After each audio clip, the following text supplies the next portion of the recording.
La segunda carta de Pedro está dirigida a la misma red de iglesias que la primera carta de Pedro, y probablemente fue escrita desde el mismo lugar en Roma. Pedro ha entendido que morirá pronto, y la evidencia que tenemos de la tradición temprana dice que Pedro fue ejecutado por las autoridades romanas durante el reino del emperador Nerón. Así que esta carta es como el discurso de despedida de Pedro.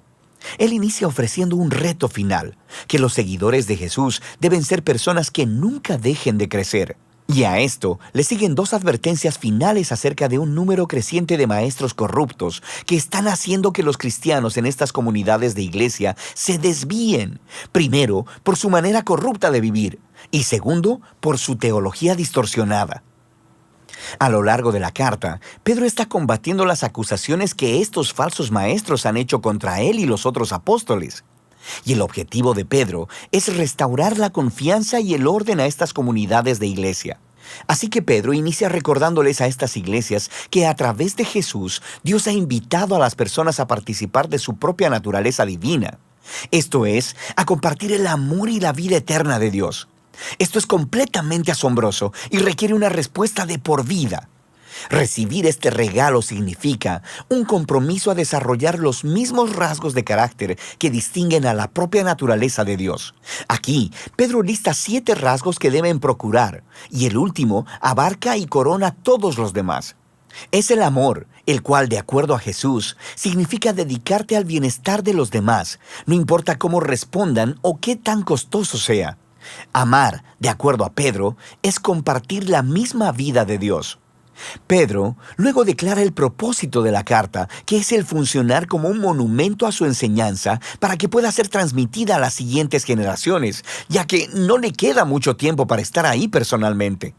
Así que, antes de morir, él quiere abordar estas objeciones y acusaciones que están siendo hechas por los maestros que distorsionan las enseñanzas de Jesús y de los apóstoles. De manera que Pedro primero aborda una acusación repetida por los escépticos presentes y futuros, en el sentido de que él y los apóstoles simplemente inventaron todo esto de que Jesús se levantó de los muertos, que es el Rey del mundo y que Jesús en realidad no volverá.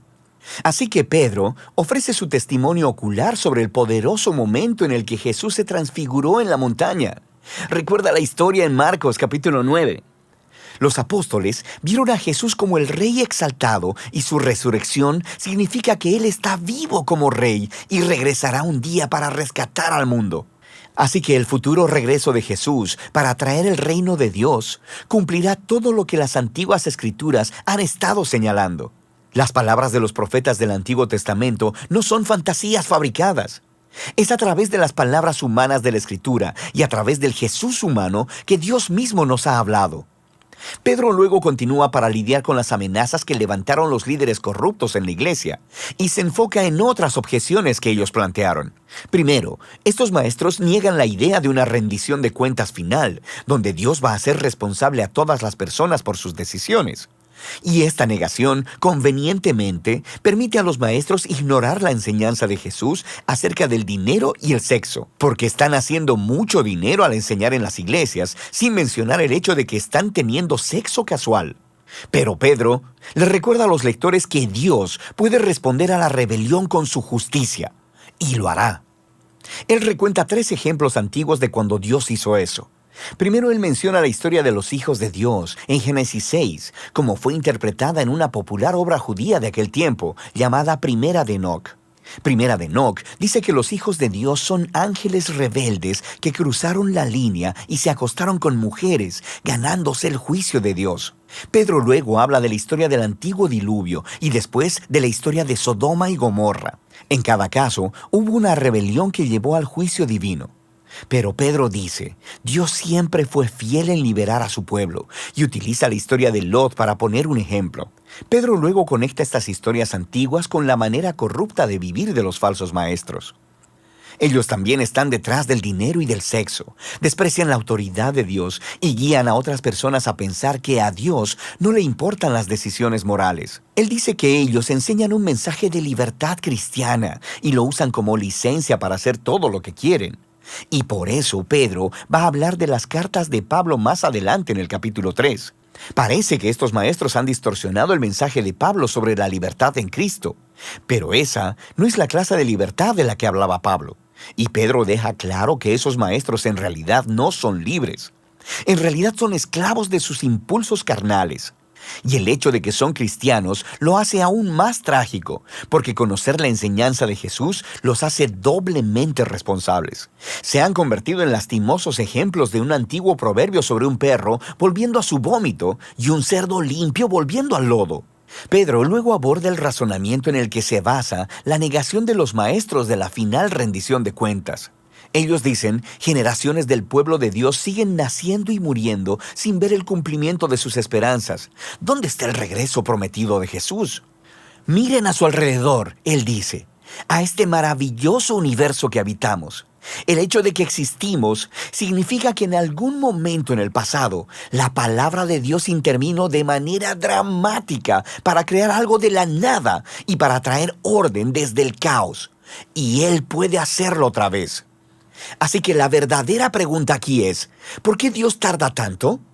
Pero Pedro nos recuerda que nuestra concepción humana del tiempo es extremadamente limitada. Los largos periodos de tiempo a través de los cuales Dios trabaja no encajan en el panorama de nuestras muy cortas vidas. Estas grandes cantidades de tiempo son en realidad una señal de la paciencia de Dios, porque a cada generación se le ofrece una oportunidad para reconocer su propio egoísmo, para humillarse a sí misma y para arrepentirse delante de la gracia generosa de Dios. Y la gracia de Dios traerá la historia a su final en el día del Señor. Aquí, Pedro hace referencia a la poesía profética de Isaías y de Sofonías, quienes describieron el día de la justicia de Dios como un fuego consumidor. Pedro dice que los cielos pasarán y los estoicheia serán destruidos por el fuego. Esta es una palabra griega que puede referirse a los elementos, y en ese caso significa la disolución del universo material. O probablemente se refiere a los cuerpos celestiales. En otras palabras, las estrellas. Eso es lo que significa esta palabra en Isaías 34, de donde Pedro está citando. Y en ese caso, esta frase es una metáfora sobre el cielo siendo desprendido, por así decirlo, delante del Dios que todo lo ve. Y entonces, por eso Pedro dice que el día del Señor resultará en la tierra y todas sus obras siendo expuestas. El propósito final de la justicia consumidora de Dios no es eliminar el universo material. Más bien, es exponer la maldad y la injusticia y removerla para que una nueva clase de cielos y tierra puedan emerger. Una que esté permeada de justicia, llena del amor y del pueblo de Dios, quienes conocen y aman a Dios y a su prójimo como a ellos mismos. Pedro concluye diciendo que esta es la verdadera esperanza cristiana, la que Jesús y todos los apóstoles han estado anunciando, incluyendo a Pablo, cuyos escritos pueden malinterpretarse si los sacas de contexto. Pero todos los apóstoles están en la misma página. Y así, Pedro termina su discurso final a la iglesia. Ahora, el tono de segunda de Pedro se siente muy intenso. Pero su pasión viene de una firme convicción de que Dios ama a este mundo y está determinado a rescatarlo a través de Jesús.